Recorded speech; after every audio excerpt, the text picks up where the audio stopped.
You ready? Yep.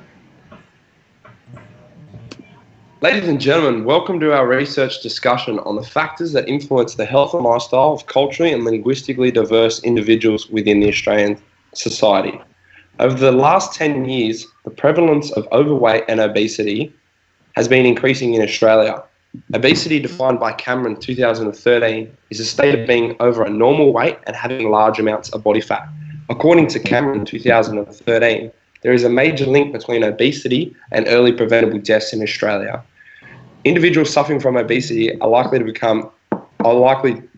to have big impact due to the risk of secondary illnesses or diseases such as type 2 diabetes, stroke, hypertension, certain forms of cancer, and many more.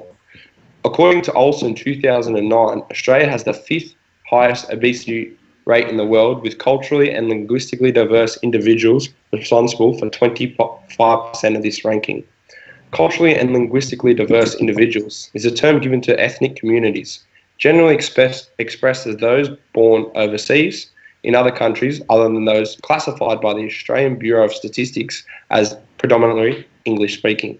These culturally and linguistically diverse individuals can be also classified into smaller ethnicity groups, such as Lebanese, Spanish, Greek, Sudanese, Chinese, and many more. In different demographics of Australia, there is a larger proportion of these, depending on the region. Studies have shown that leisure time, such as physical activity, has remained relatively constant. However, obesity levels has continued to increase. Why has this become an epidemic? Throughout our findings in this discussion, we have found that culturally and linguistically diverse individuals' health and lifestyle and risk of obesity are affected by their social, economic, and cultural factors. Connor, could you enlighten me on some of these social factors? Yeah, so according to Chronic in 2002, to put some context into the discussion, when compared to English-speaking backgrounds, CLLD, the community, are more likely to be sedentary by 49%, are less likely to be adequately active by 42%, and are less likely to moderately participate in physical activity by 39%, and are less likely to engage in vigorous activity at 32%. Also, to put into context, T. O'Driscoll, L.K. Banting, E. Borkles, R. Im, and R. Poland also conducted a survey study that said CALD migrants are susceptible to physical and mental health conditions due to the stressful nature of their experiences, as well as the acculturation process, where that's the difference between the cultures that they are assimilating to. CALD migrants are commonly predisposed to mental and physical health conditions due to despite the Western philosophy's conception and the regular engagement of physical activities. The studies suggest that a higher education, a higher income, a younger age are also keys in participation in sport and physical activity. In its entirety, O'Driscoll stated that throughout the processes of conducting the survey, that the CALD community is willing to engage in the physical activities, just don't have the available knowledge and available money to spend on it. I'll also go to a certain survey conducted by Caparoni in 2011, which stated that the most common forms of physical activities is usually menial tasks and everyday tasks due to the CLD community. They don't necessarily have the capabilities to be doing physical activity tasks due to the nature of their processes and their assimilation. Also, environmental factors are a big key into whether they participate in sport and physical activity. The participants were more active in their region, and although they come to Australia to assimilate to the population, they have more easily accessible water and reliance on technology that made things a lot more easier. Most interviewees express that they were physically active, but in a different circumstance, not necessarily engaging in physical activity in the running and walking sense, but in different senses. I'd also like to put the call to give some cultural context on the CLD community. Thanks for that, Connor. Culture at first glance may not seem like an important factor within obesity in the culturally and linguistically diverse groups, but actually it plays quite a large role.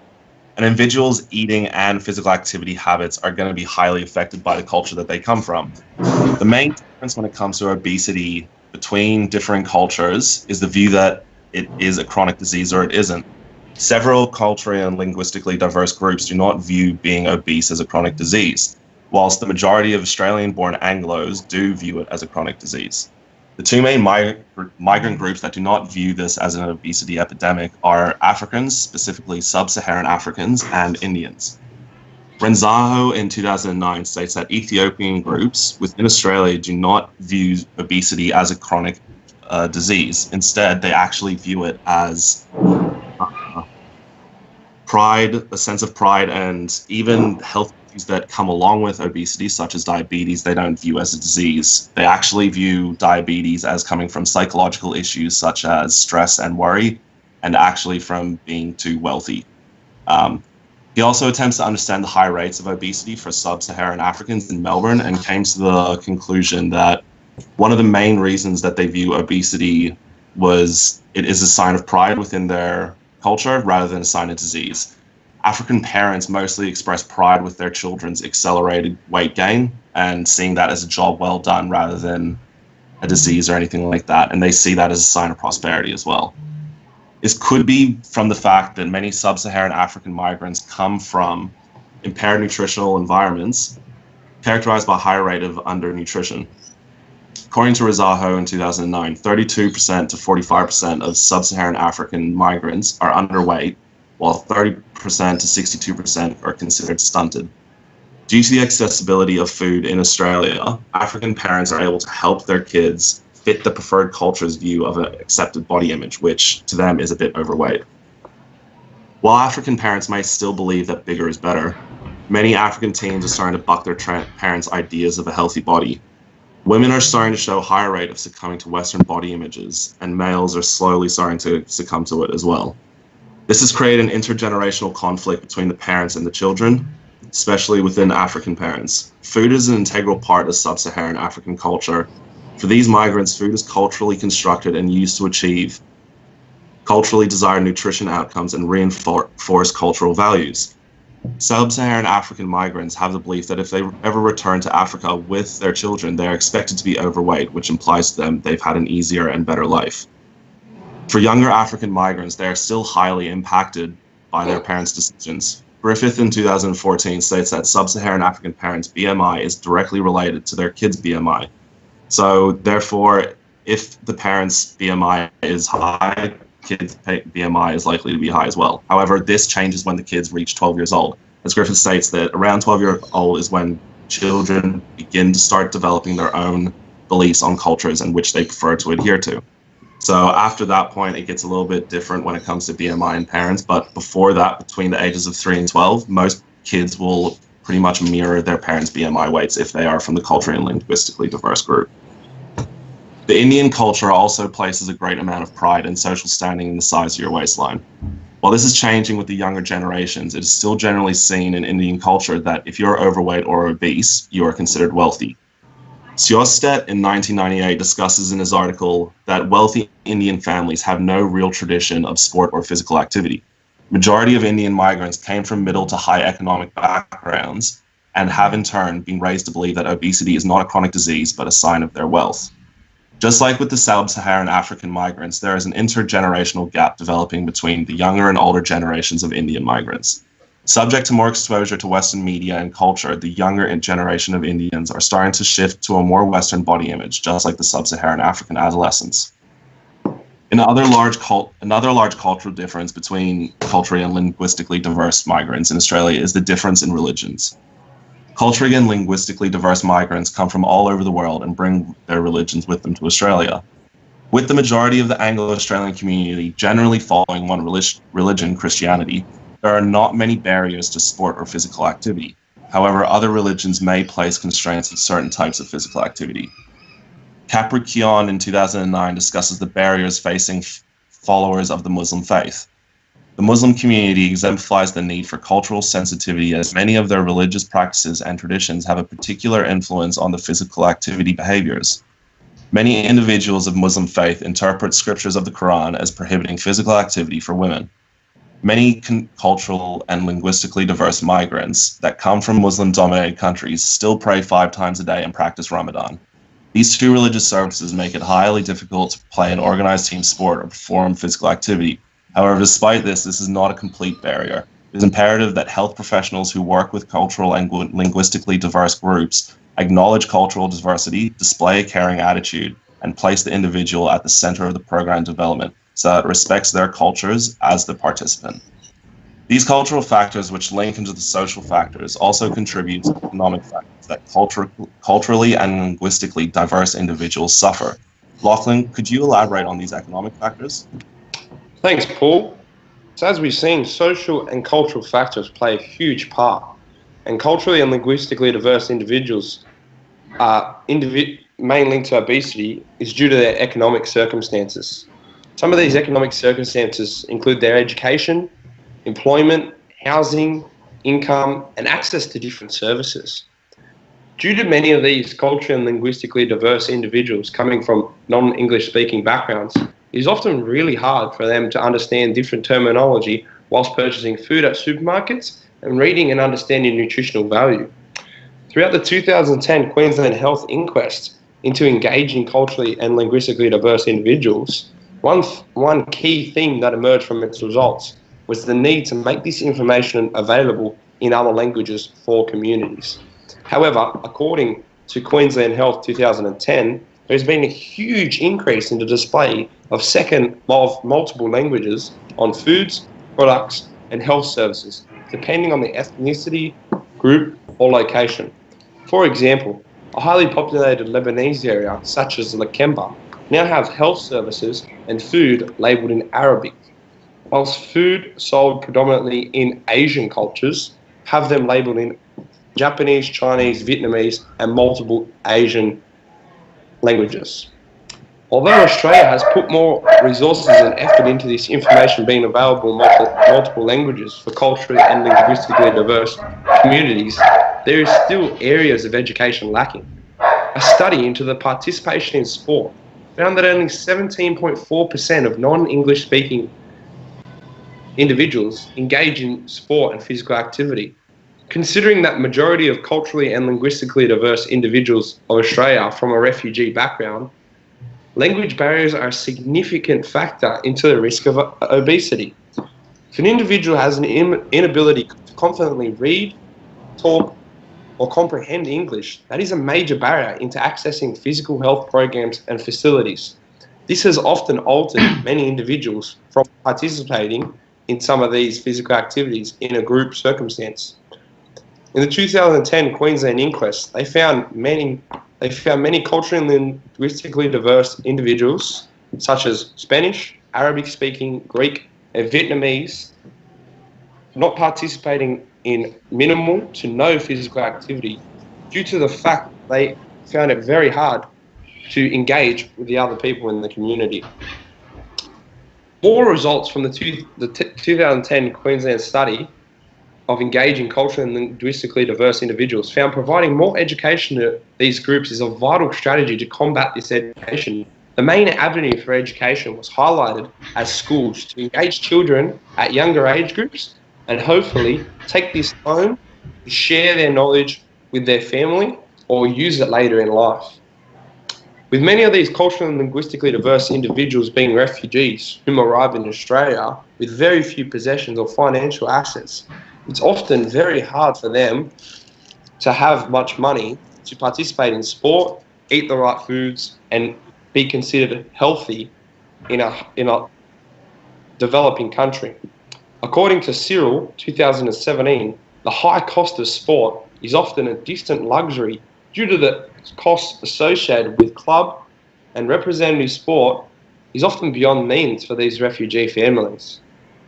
A refugee coming with minimal to no financial assets who wants to engage in a sport such as AFL in Darwin finds this very hard when it cannot afford any boots, it cannot afford any uniform. However, in areas where refugees are quite popular, they have a lot of these programs, community programs to help.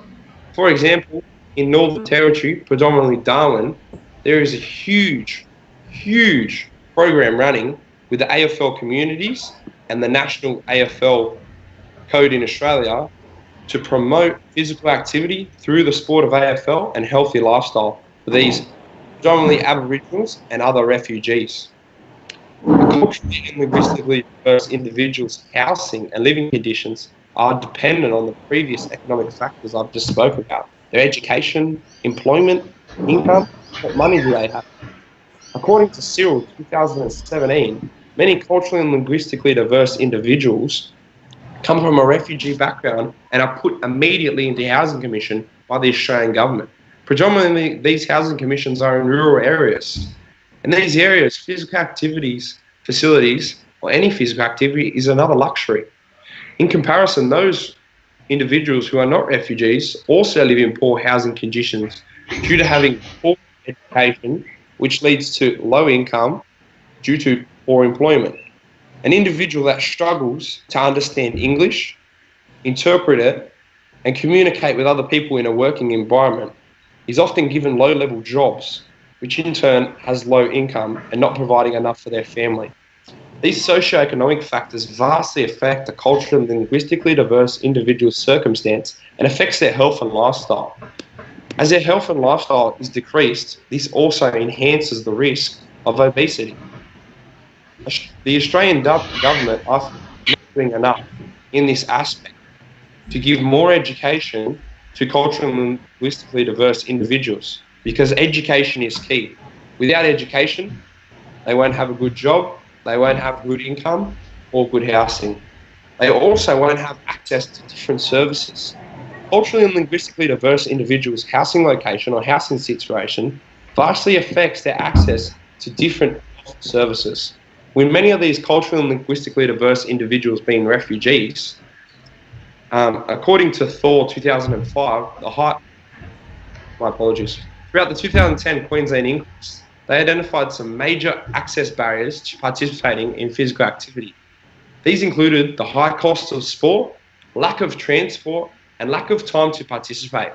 Although there is a big portion of physical and recreational activities done through school environments, a large barrier was the fees to participate in local clubs and purchase equipment outside the school environment. For these culturally and linguistically diverse individuals, this just does not happen. Not only do these individuals struggle to afford sport and physical activity, they lack access to these sporting facilities due to having minimal to no access to transport or meeting the transport costs.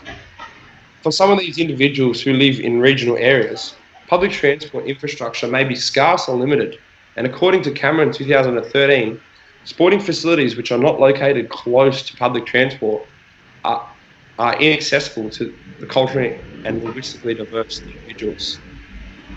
In some culturally and linguistically diverse individuals, there is a separation between male and female facilities. And as Paul touched on with his cultural beliefs, some religious beliefs has halted male and female participation in physical activity. According to Tho 2005, Islamic communities' dress codes prevent physical activity participation in mixed gender environments. The population group requires female-only facilities to engage in activities such as swimming in public pools and in gyms.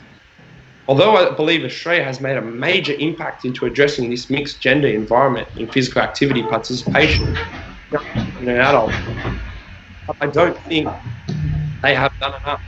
However, many businesses have identified this as a major market niche to portray with the operation of women-exclusive facilities, such as women gyms. So as I've spoken about, these economic factors relate back to the social and cultural factors. And as I was just talking about with the different need for businesses, we've just opened up a major market niche. Luke, could you explain this in more depth?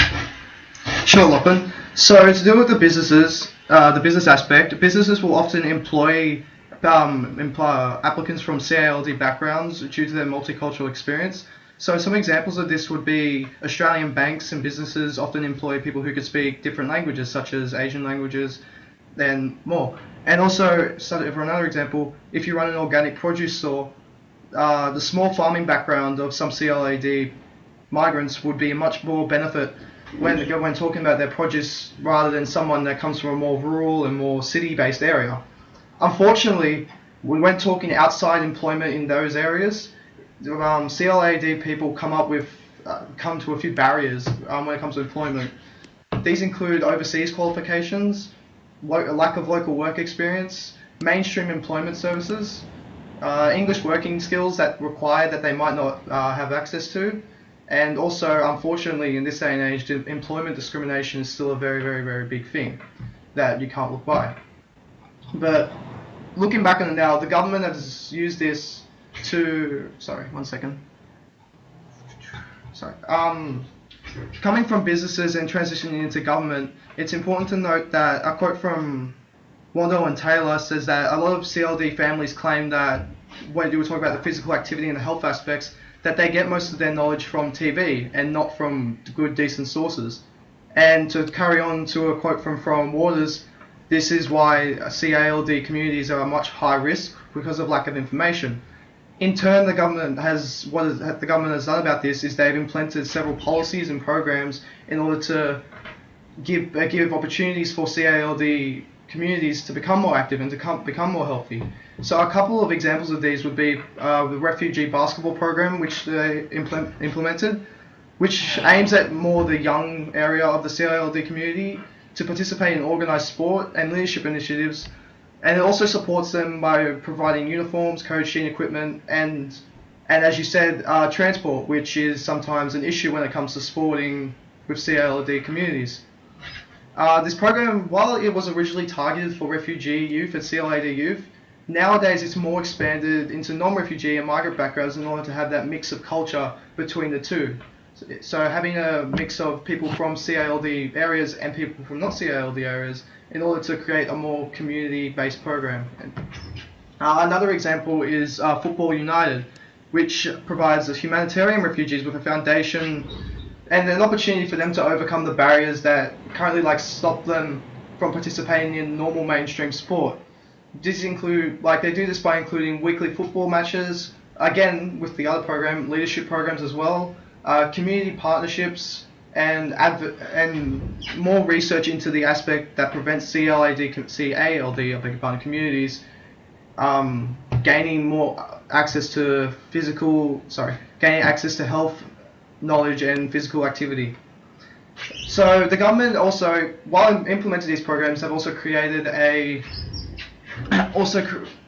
a long-term goal, with a few points. So they expect to continually establish more and more of these programs, which, but unfortunately, according to Pennyfather, some of these programs have only been provided funding for half of the duration of the actual program.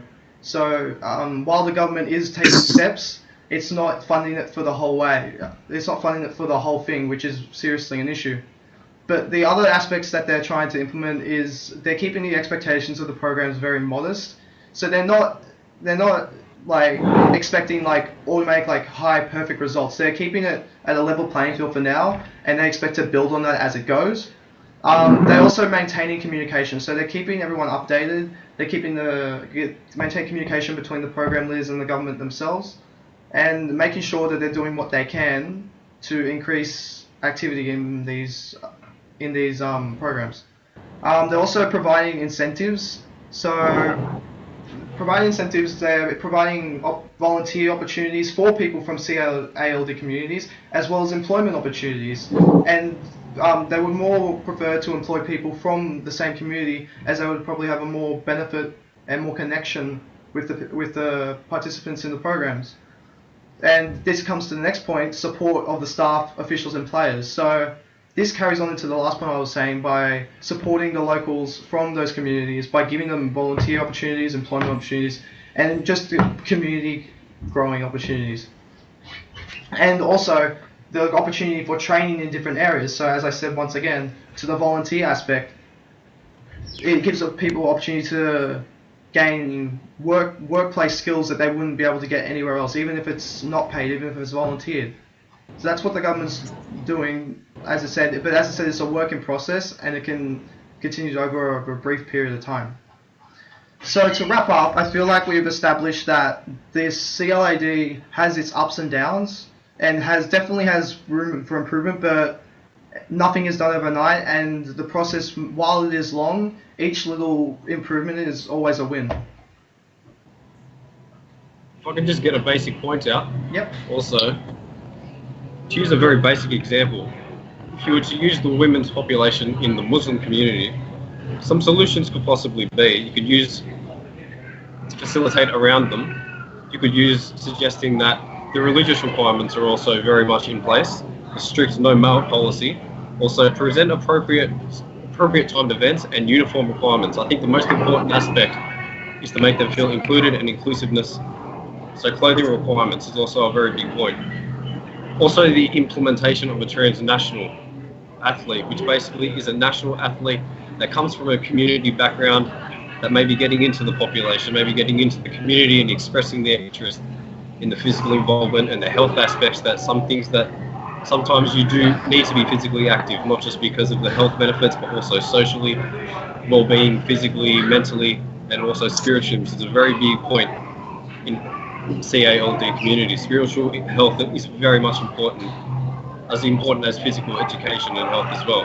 So I just want to put that point in as well. I'll also wrap up adding more onto the business aspect, that certain businesses can also use this to their advantage. So one advantage would be, say when you were talking about the religious beliefs and the religious barriers, that the women-only gyms could target the Arabic communities to be able to employ their women-only policy, so they could really benefit from that market while also respecting the religious beliefs of Muslim culture. I feel like that's a very good point, and I feel like that is a area in which a basis to start off for businesses to grow and also benefit both parties in the CALD, with business side and the people side. That's a small point to start off with, but it will continually go into different aspects of different businesses.